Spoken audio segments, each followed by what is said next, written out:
So, welcome to the ILL Cost Calculator webinar. I'm here in our San Mateo office with my colleague Dennis Massey, and we're joined by Megan Gaffney from the University of Delaware and Justin Hill from Temple University. Dennis, Megan, and Justin will tell you about the work they've been doing to build the ILL Cost Calculator. And take it away, Dennis, since I give you the controls. Thanks, Mary Lee, and welcome everybody. Thanks for joining us today to talk about the forthcoming ILL Cost Calculator. This project is a joint effort by OCLC Research and staff from 3 OCLC Research Library Partnership Institutions. And as you can see here, and as Mary Lee just said, Megan's from University of Delaware, Justin from Temple, and our colleague Margarita, who is no doubt fast asleep at this hour since it's currently 2 a.m. tomorrow in Canberra. She works at the National Library of Australia. The ILL Cost Calculator has been a while in the making. It was actually Margarita's idea to build a tool such as this one. We had originally gotten together as a task force to investigate which costs more to process in the current environment. A request from another library to borrow a returnable item, or a request from another library for a copy of an article or a book chapter. We still don't know the answer to that question. Based on past studies, we assume that processing a copy request will cost less, but soon we hope our new ILL Cost Calculator will be able to tell us down to the penny. So we've been working on this thing since about 2011. For the first few years, we did the best we could with monthly conference calls. Then one of our group retired and passed her baton off to the person who replaced her. We realized if we were ever going to finish this thing, we needed to light a fire under ourselves. So for the past year or so, we've been going full bore with weekly conference calls. And as we get started today, I wanted to extend special thanks to a few other folks besides those on the working group. Katie Birch, many of you know, is OCLC's Director of the Delivery Services Portfolio, among other things. She's been extremely generous with her time and expertise about the technical landscape of collection sharing. Lars Leon of the University of Kansas conducted an ILL cost study in 2011 that led to a fascinating article that I'm sure many of you have read. He and his partner, project partner, Nancy Kress, published their paper in the IFLA journal, Interlending and Document Supply. And Lars has been something of a consigliere to us as we worked our way through the design of our tool. He gave us unfettered access to his own homegrown data gathering tool, and he's been acting as a wise and exceedingly patient sounding board on many occasions.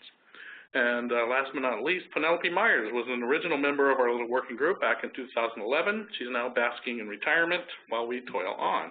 On her way out, Penelope passed her protege, Justin, over to us, for which I am personally very grateful. You'll hear from Justin in a little bit. Here's what you're in for the next 40 minutes or so. I'll set the stage with a brief look at the current landscape for locating ILL cost data. Megan will talk about the working group's baby steps. Justin will recount some of the design challenges that we faced throughout the project. He'll hand things back over to Megan, who will tell you a little bit about what our tool will do when it's completed. I'll talk a little about next steps. Then we'll have plenty of time for Q&A at the end. We have some questions for you too, and hopefully you'll have some questions and comments for us. As Mary Lee said, please type your questions into the chat window as we go along. We'll probably hold off on most of them till the end, but it may make sense to answer a few of them while the context in which they were asked is still fresh. So we'll see. We'll get to all of them one way or another. Oops, sorry, didn't mean to do that. There we go. So here we go with part 1 of our presentation, the current landscape for getting ILL cost data. You hear a lot these days about evidence-based decision-making, but in fact, there's almost no current data on what it costs when your library borrows research materials from another library or lends materials from your own collections to other libraries. Then how can you know if you're running a cost-effective service if you don't know what the costs are for you or for anybody else?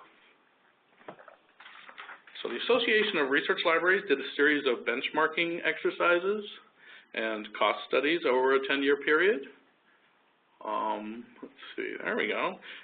Starting in 1992, partnering with Research Libraries Group on the first one, and getting pretty similar results each time, with the bigger number representing the cost for each filled borrowing request, and the smaller number representing the cost for each lending request. Mary Jackson, pictured here, had a lot to do with this work getting done. She worked for ARL for a long time.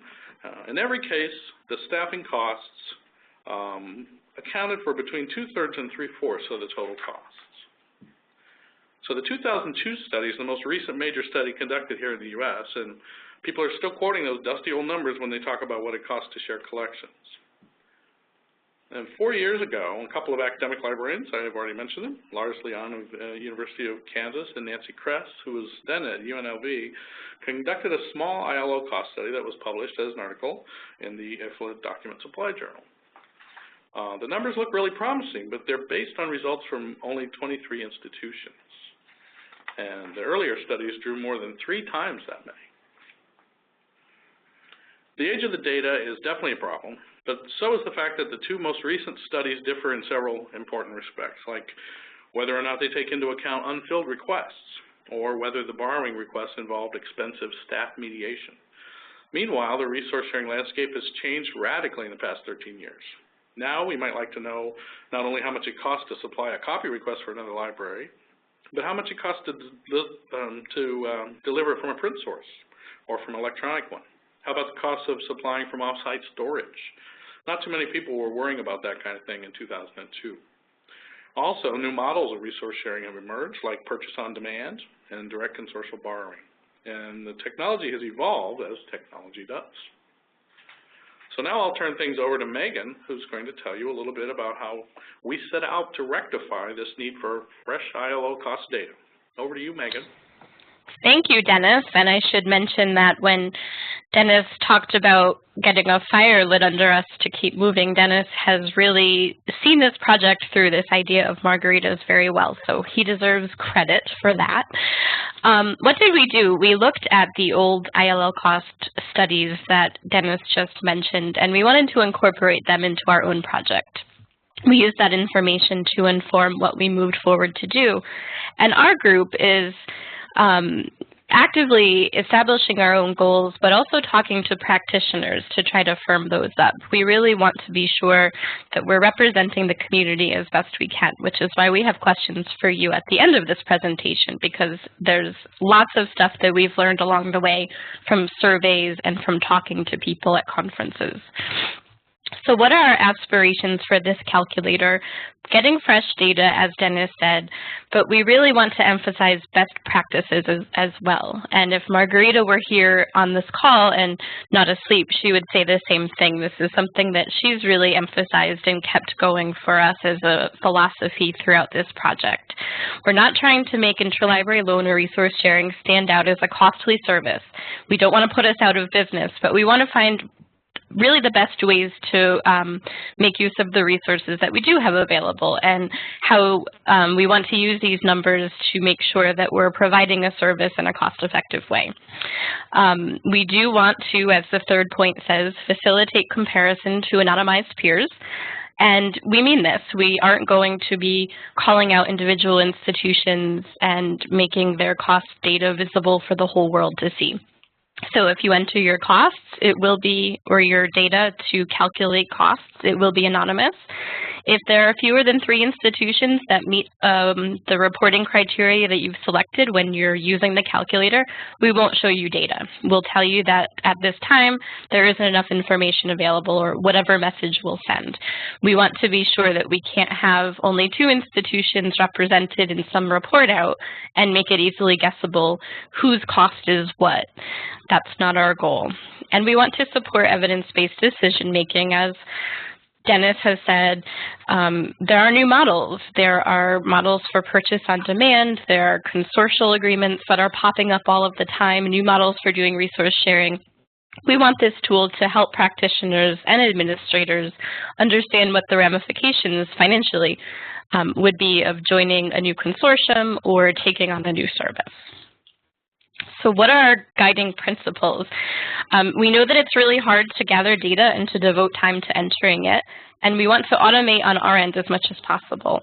We want as many participants as we can get so that the numbers that we get are accurate and representative of the community. We want to get a clear, accurate picture, and we don't want to disclose or reveal confidential information. So we want to do all of this stuff that we're saying, and we will, and we want to make it easy for you, the participants, as we do it. So hopefully, as we talk about the tool today, you'll find that we've accomplished that. We in the group wrote use cases of our own, and we've also collected ideas from the community, as I said. We did a survey of ILL practitioners last summer.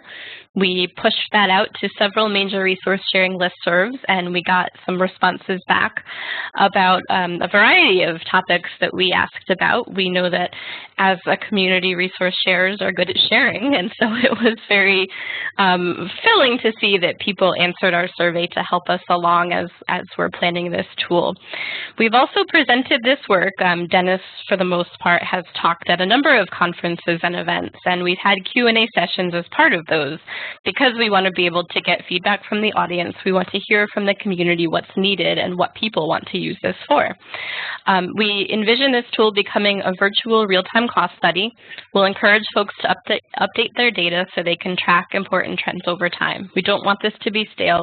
We don't want this to be a single figure that gets published and then forgotten about or revisited in 10 years. We want people to come back year after year and be able to project their own unit costs over time and watch how resource sharing costs evolve over time.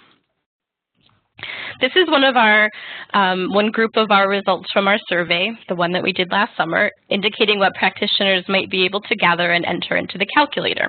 And we're working on ways to account for the data elements that users can't enter, because we still want people to enter data and run reports, even if there's a specific item that can't be that you can't get from your current existing interlibrary loan data. For example, there are some institutions that can't report the number of borrowing or lending unfilled requests that they processed. So we want to be able to find a way within our group and working with the genius engineer at OCLC to account for the lack of data in some spaces while still letting people fully participate.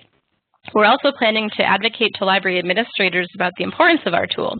Our survey, as you can see, the sort of grayish, dark brown, green color there, some respondents said that some data elements might be shared at the discretion of their library director. And because of that, we want to be able to go out there, boots on the ground, to emphasize to administrators that this is a really important tool. Again, we're not trying to put resource sharing out of business, but rather advocate for best practices. And so we're really hopeful that we'll be able to get some buy-in from people all across the library world, not just resource sharing practitioners, to have data available and ready to enter into the calculator.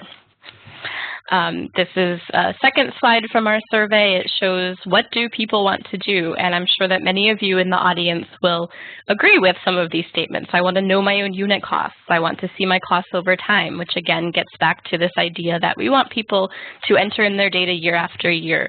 We want to see this evolve as a very dynamic tool that helps us make decisions day in, day out, year after year.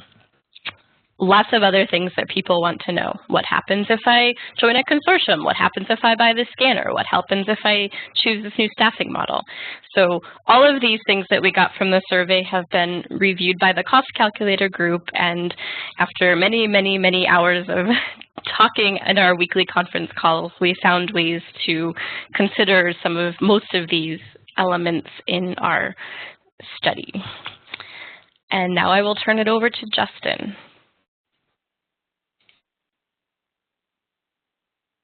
Hello, everyone. This is Justin from Temple University. I'd just like to cover some of the problems that we encountered while we were constructing the cost calculator. While I was coming up with some of the slides and things to talk about today, an aptly titled song called The Rocky Road to Dublin came on my iPod on shuffle. And it was actually kind of prophetic, because when we started this out, we had best laid plans, and we thought a few things would work the way that they ultimately did not. We thought that all functionality would reside in the web application, including the help section. We thought vocabulary would be obvious. It turned out it was not. More on that later. it would be easy to measure mediated versus unmediated. Again, ran into some problems there. We had a pull-down menu seated with popular equipment choices, which would save time. Didn't really work out that way. As also, we would like to be able to pre-populate a lot of fields based on an OCLC symbol of your institution. Again, the best laid plans did not work as intended.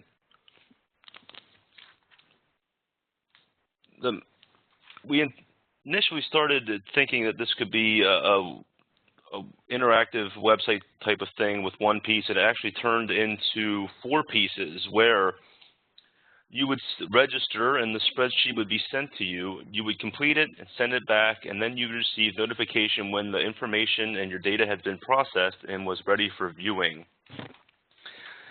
It created a little bit of a design problem, but ultimately the functionality thrived, and we think that this is hitting a stride that will be more functional and produce better results in the end. One of the other issues we ran into was language choices and terms people use. Some people say tomato, some people say tomato, as the saying goes. Some people use different terms for the same process, system, or employee. Coming to an agreement about which term to include in the calculator was a challenge, as we wanted to be as clear as possible and eliminate any confusion that could possibly contribute to any kind of non-participation based on the definitions. All of these terms will be clarified in the instructions made for the cost calculator that we've spent countless hours discussing and refining.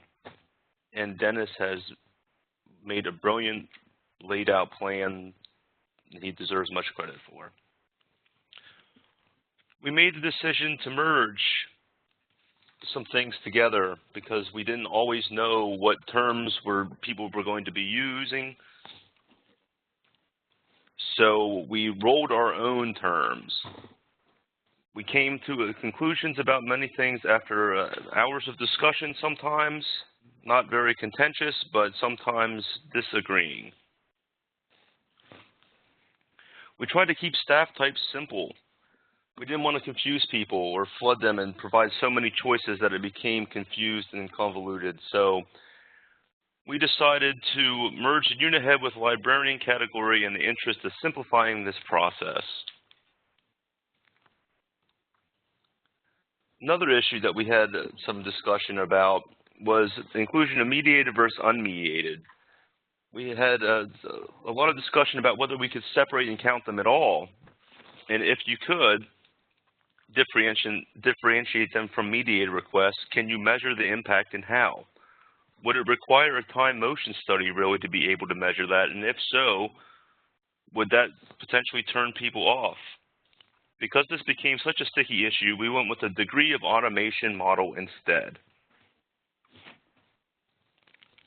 This gives us a better idea of staff time dedicated to certain issues to better understand your institution's model for handling the interlibrary loan traffic.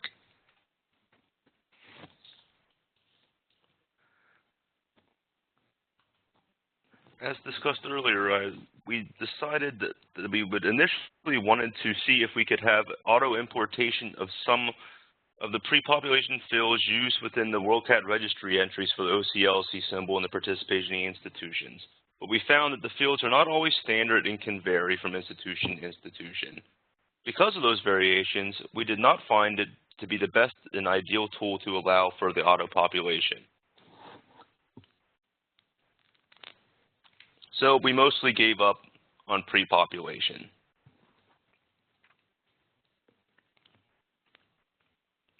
We also initially underestimated the variety of equipment being used in interlibrary loan operations around the world and found a huge amount of variables such as scanners and multifunctional devices being used.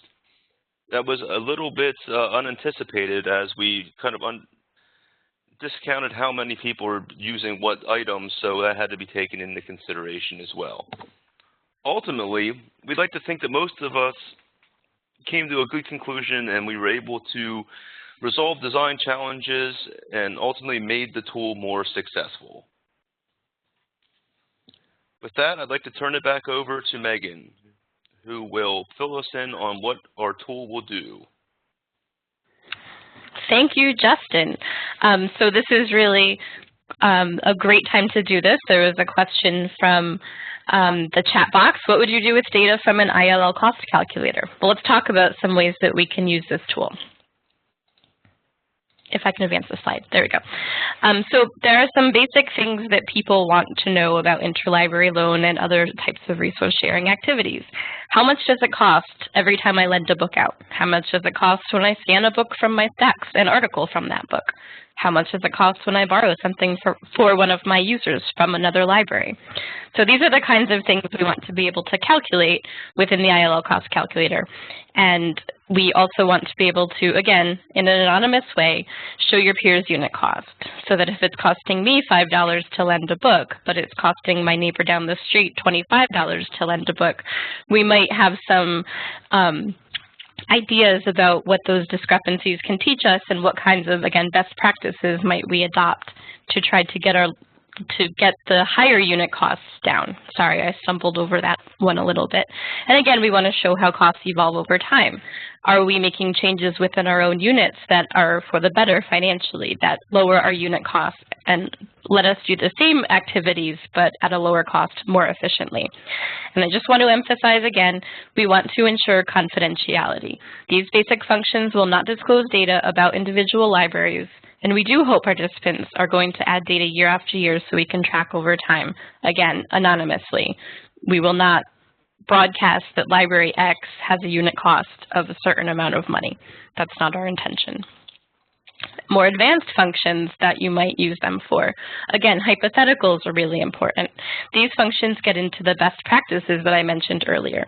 We want the users of this tool to be able to project potential workflow changes, to identify characteristics of high-performing libraries or institutions who have lower unit costs. We want to provide a calculation option that takes unfilled requests into account.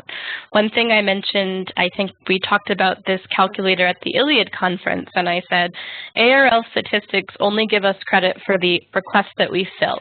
ARL statistics are widely regarded as important by many people in the library community, but it doesn't show the work that we do on the requests that we have to cancel in the end. So we would like to be able to capture that in our tool. We understand that people can't always gather and report unfilled requests. We'll still be able to have you as happy participants in the calculator, and you'll be able to run reports that don't take unfilled numbers into account. You'll get your overall unit cost without a report of the unfilled or without consideration of those unfilled requests. And our group is still working on how we'll do that, but it's a works in progress webinar, so we don't need to tell you all the details right now. We also want to separate out the cost of consortial borrowing. And as a quick recap for anybody who isn't familiar with the term, consortial borrowing is generally seen as a shared virtual catalog in which patrons from any institution can borrow directly from the other. And it's usually unmediated, and it's usually fast, which is one reason that people like to adopt that model. Get books into your users' hands more quickly. Examples that you might be familiar with are Easy Borrow or Borrow Direct, the Ivies Plus consortial borrowing group. So we wanted to separate consortial borrowing out because it's kind of one of the next big things. Maybe it's not next. A lot of people have been doing it for a while, but it's a trend in our field, and we wanted to be able to give credit to the fact that people are interested in consortial borrowing and be able to separate that out as one of the hypothetical what-ifs. What happens if I start doing consortial borrowing? What happens to my unit cost? So these are the kinds of things we want to do. What will happen when you go into this tool, enter your data or not enter your data, and hope to get reports out of it? The tool itself will be free on the web. Anyone can visit the site to get high-level average costs for ILL functions. And this is anyone, not just people in the OCLC Research Library Partnership. This will be free on the web for practitioners, administrators, the people who would like to consult it. But we'll show the detailed and what-if reports to only institutions that contribute data. So this is your first sort of call through this webinar to get ready to contribute your data. You'll get to see more reports if you participate fully. Reports could change over time as operations evolve and trends evolve. We really hope to see this tool evolve just like our best practices do. So again, entering your data year after year will give you better reports and better, fresher ideas about the what-if scenarios that we've been talking about. Something that's come up a lot in our discussions, something that's come up in previous cost studies, is the idea of salary and benefits. How do we calculate that in? And as we know, it holds a lot of weight. So what do we do about gathering that information, but keeping it private, confidential, if we're using it in a greater sense to calculate overall cost? What you're seeing here is a private worksheet. I want to emphasize that what you're seeing here will only be kept to the person who is filling out the worksheet, not OCLC staff, not the working group, not users of the tool. You will enter your staff salaries, and then you'll estimate the percentage of time that each person spends on discrete tasks. So borrowing returnables, lending non-returnables, consortial borrowing loans, copies from your collection for your own patrons. You'll go across the spreadsheet and say what percentage of time each person spends on that task, in addition to their salary. The system will calculate and report the totals. Only you or the person who's filling it out will see these rows of data. The calculator will total them up. The total for staff categories will be reported. Only the totals. You'll send in those totals by retyping those totals into the master worksheet. You'll delete the worksheet that you were looking at before, so that one that listed out staff number 1, staff number 2, and asked you to type in each person's salary and the percentage that they spend on specific tasks, that will be deleted before you send in your data. Only the totals that you have retyped will be visible and will be used in the calculation. We understand that salary information is extremely sensitive. We really hope we worked hard to establish a model that we thought would take everything into account that we really needed to get a true picture of the landscape, but also to protect people's confidential salary information. And with that, I will hand it back to Dennis.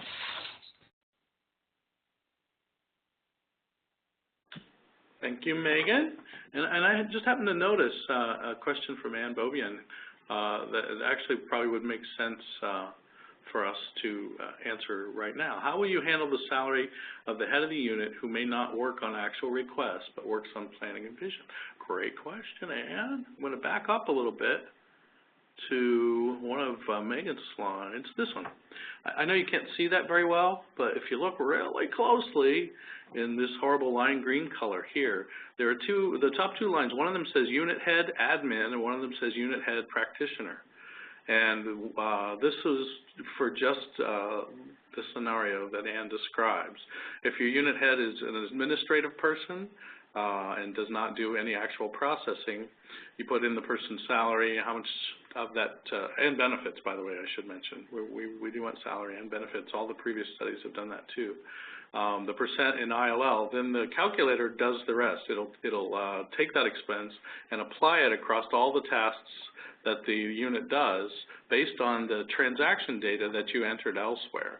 So it'll apply the salary of the administrative head across all the different kinds of transactions in the proportion that, like, whatever percent borrowing through ILL of returnables represents of your total, that percent of the person's salary will be applied to those requests. So I hope that makes sense. If I'd have thought about that, I probably could have said it half as fast, but twice as clearly.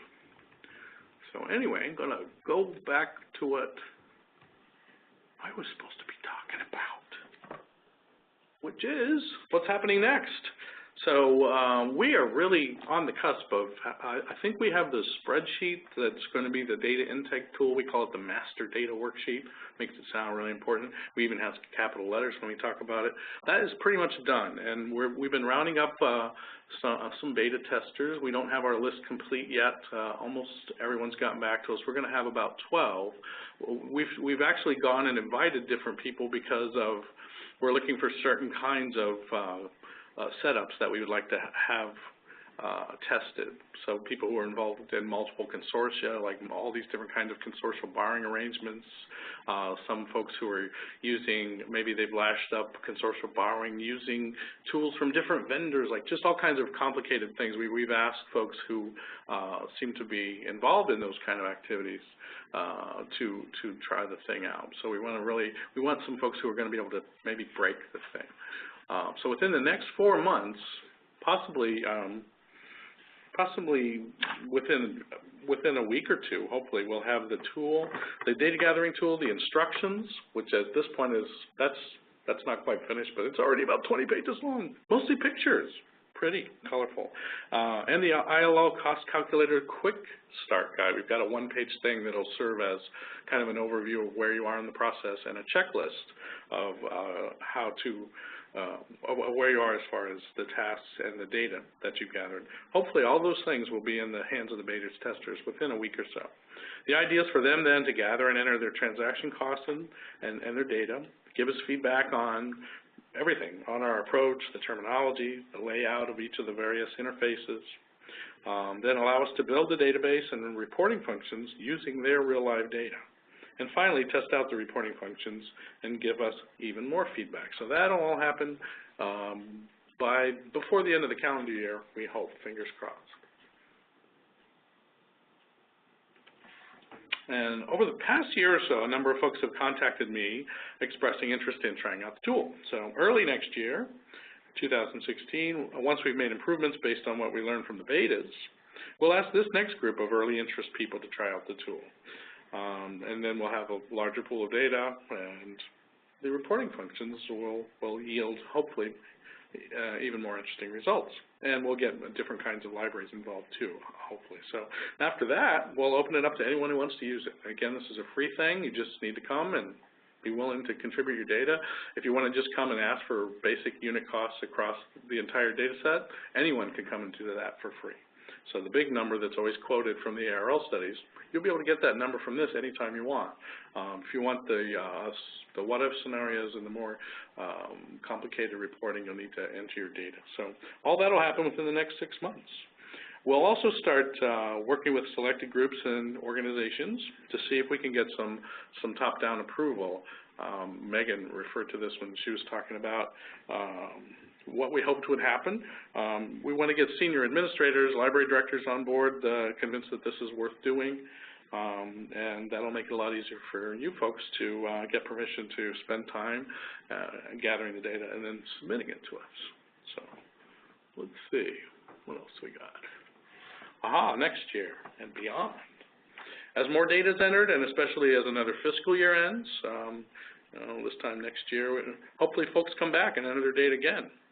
And then the working group and I will be reporting out the trends we're seeing and hopefully spur discussion about what those trends might mean for the world of collection sharing. So the tool will evolve as resource sharing evolves. I'm sure there are things we haven't thought of. I'm sure the emphasis will change. There will be things that come up that are new probably with next year that we haven't thought of this year. With any luck, the tool will become a really useful source of information for practitioners and administrators. And if you want to be one of those early go-getters, just drop me a note there. If you want to have more information, point a colleague, point your boss toward a page that will describe what we're doing. If you Google OCLC ILL calculator, it should be the first thing in your results list. Will be the web page about this on the OCLC research site. And it's time for Q&A. Else I forgot to say. Do you want to answer your questions, or do you want to ask your questions first? Well, I see you've got one. Will data be, you might want to unmute Megan and Justin as well so they can help, because they know a lot of stuff better than me. Will data be able to be categorized according to the size of institution for better decision making and comparison? Most definitely. One of the things we decided, I might even go back a few thousand slides here. Let's see. Don't look, avert your eyes. This may make you queasy. It's making me queasy. There we go. That's not the slide I want. That one. Okay.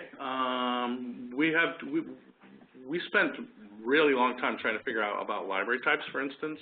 So we decided that to come up with a very short list of, you must pick one of these types, and here they are. You can see them: academic, as in higher education; national, other; public, school, special, and state or province. And then there's a longer list of secondary types, and you can pick as many as you want. There's like about 20 on there, and they're the things you probably would expect. We drew the list from a lot of different sources. We couldn't find one source that had all the ones we liked. So this was after a long time of debate. So when you actually want to query the system, you can, when you're trying to self-identify who your peers are, these library types we hope will help you compare yourself to precisely who you'd like to compare yourself with. Oh, what a horrible sentence and dangling preposition. But this is for people who contribute data, not for just kind of the general public. Right. If you don't contribute data, the only reports you're going to see are, here are the unit costs for lending across the entire thing. We might also offer like what percentage was staff and what percentage was the other thing. And here are the unit costs for borrowing across the entire data set. That's what you'll be able to get. So, anything to add, Justin and Megan? I just totally babbled, and I don't know if that No, you covered it well. No, it's true. That's something that I could have probably explained better when talking about anonymous peers. But yes, we will use the information that's collected at the beginning to decide some categorizations for each participant, who again has to contribute data in order to do this.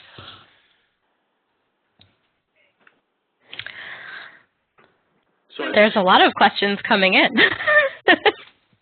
Oh, I was just going to say that the next question is, yeah. Are you to collect any historical data in order to provide a sense of trends?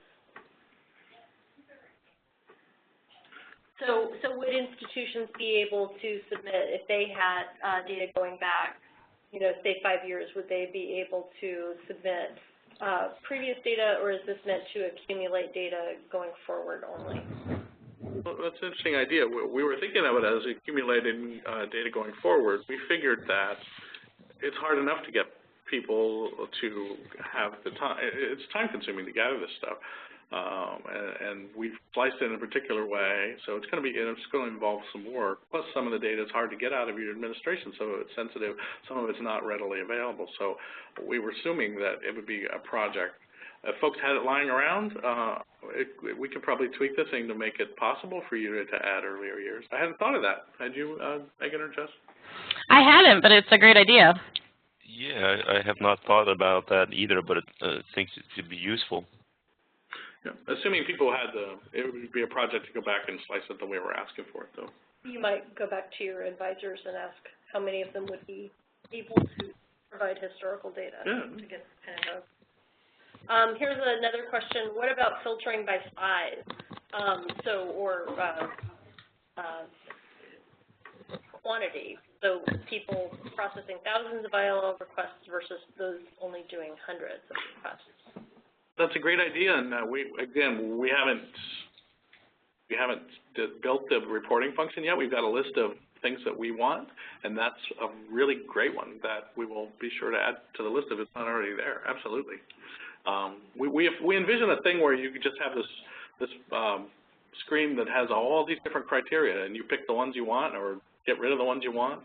For instance, you might say, ask for, for this type of library, this size, doing this number of transactions, if they automate this particular process all the time, what are their costs compared to those who don't, or who automate it only part-time, that kind of thing, where you can just hopefully pick as many criteria as you want, and that's a really good one. I'm babbling again. Justin, Megan, help.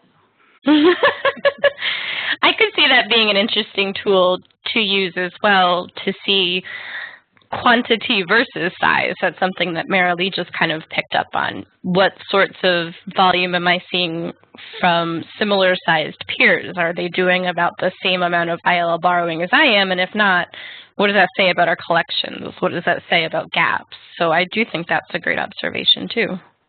Yeah, absolutely. And I think it could also highlight some deficiencies in your services, like Megan was just mentioning. If you notice a similar-sized institution is doing significantly more traffic, you might ask yourself why and how are they drumming up more traffic, and you can maybe reach out or contemplate what's going on.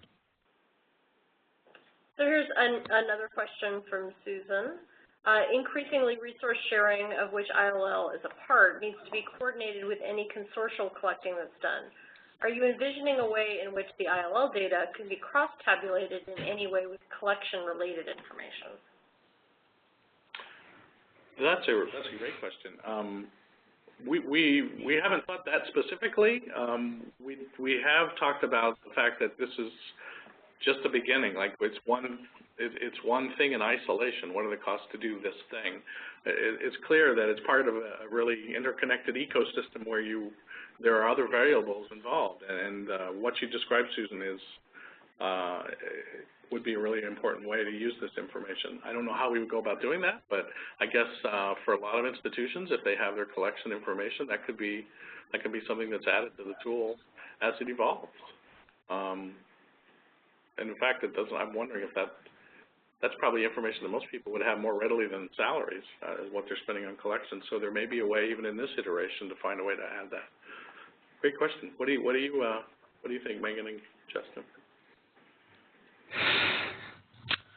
Yeah, I think it would be a whole other dimension to this tool that we'd have to think about when we finally got the cost part up and running, but it would be useful. I think tools for consortial collecting are getting more and more important as consortial borrowing and consortial collecting and shared print become trends. So yeah, finding ways that we could take the data that's already been input into the tool and match it up and cross-tabulate it with other sorts of information points that libraries have. I think there are probably a lot of people with interest in that.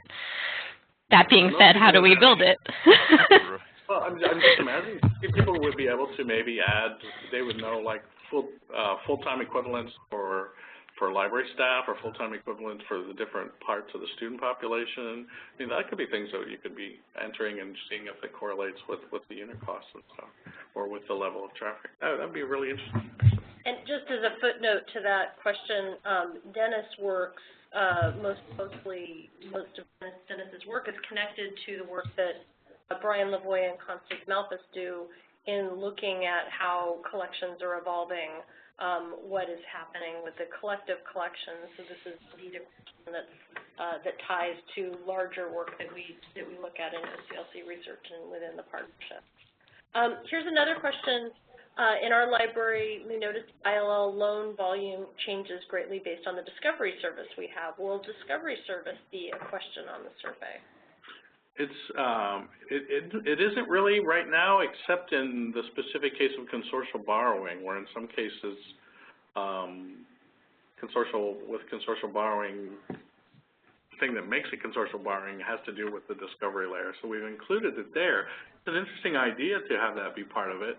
That will be part of, maybe that'll be an interesting thing to bring up with the beta group to see if that's something they would like to see tracked and measured. I did have someone who was advising us, who is going to be one of the betas, say that he felt that we should disconnect the whole, just not even include the discovery layer, even in the consortial borrowing aspect, because he thinks increasingly those things are going to become unbundled and very often will be just modular pieces put together. Very often it's going to end up being from different vendors and everything. So that's a really interesting question, and I'd be curious to what everyone thinks, if that should be included.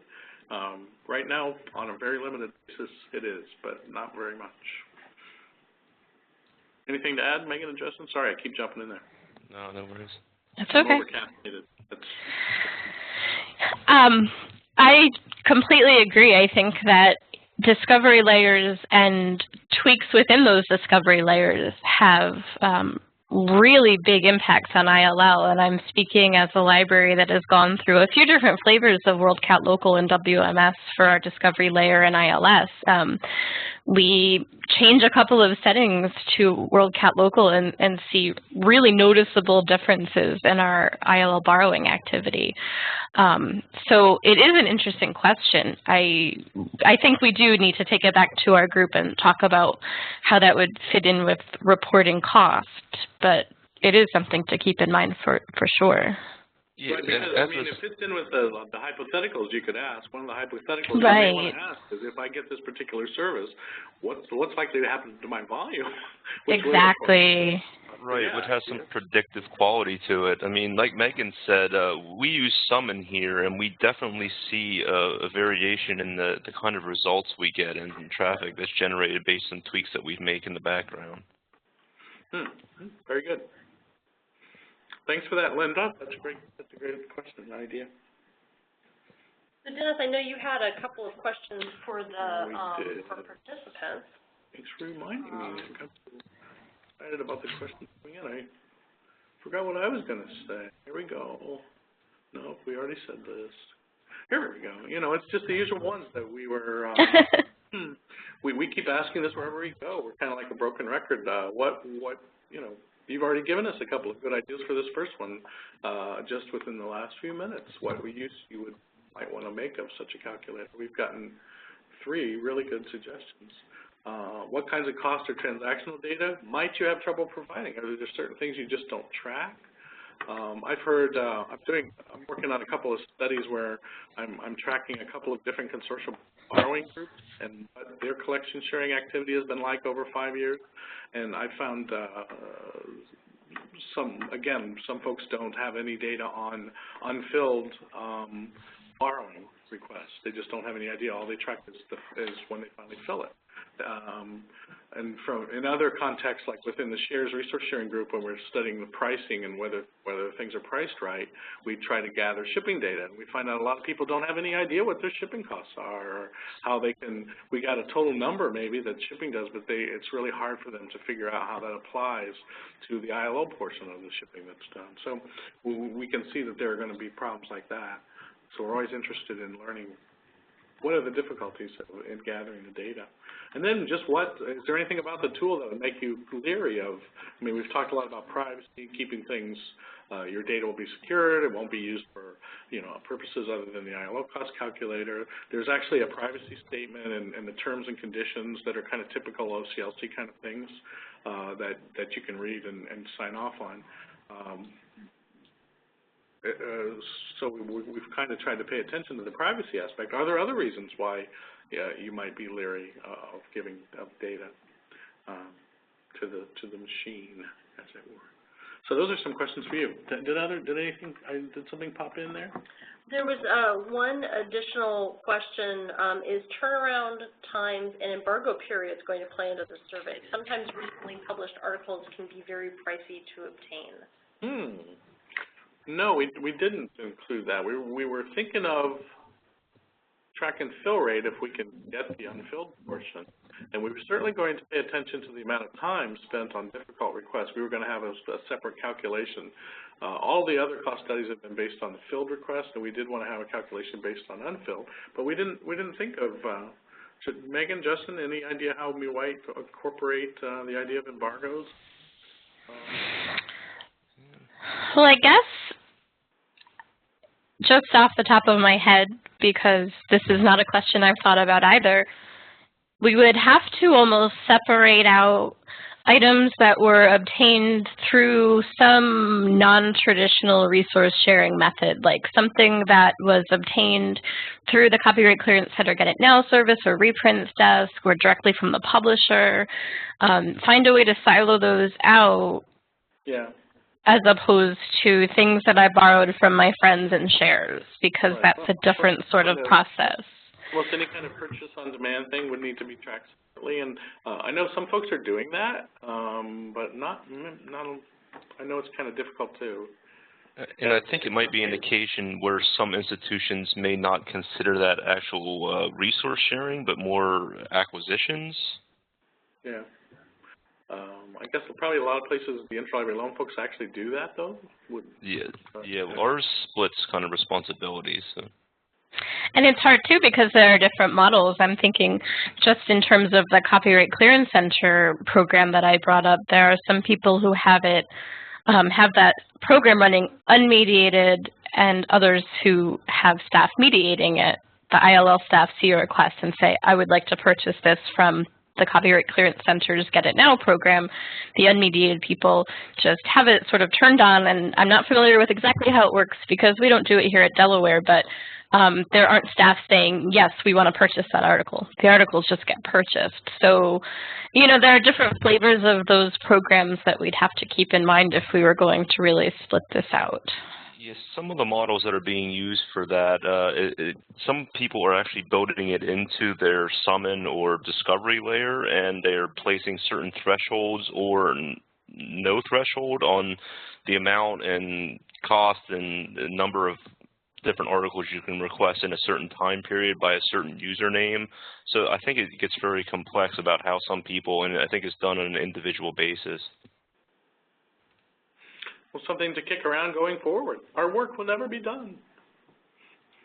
There will always be something new, another wrinkle. I see a couple of people have weighed in. Susan and Debbie have weighed in with supporting the idea that the discovery layer very much needs to be part of what is tracked and talked about. So thanks for that. So other questions? Or answers to our questions. Or answers.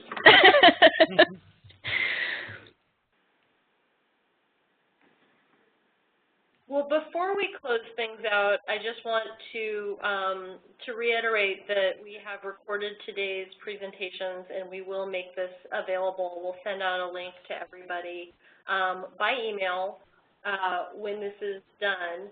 We really do appreciate your attendance and your participation in this webinar. As I said at the outset, the purpose of our Works in Progress webinar is to vet our ideas with a broader audience and get input.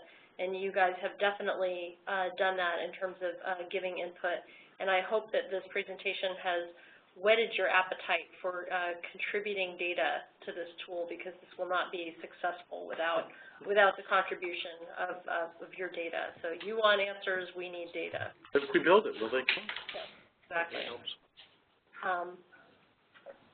So it doesn't look like there's any questions. I want to thank the presenters for their time and for talking about their work, and to thank you. And this concludes today's webinar. Thank you. Thanks, everybody. Thank you.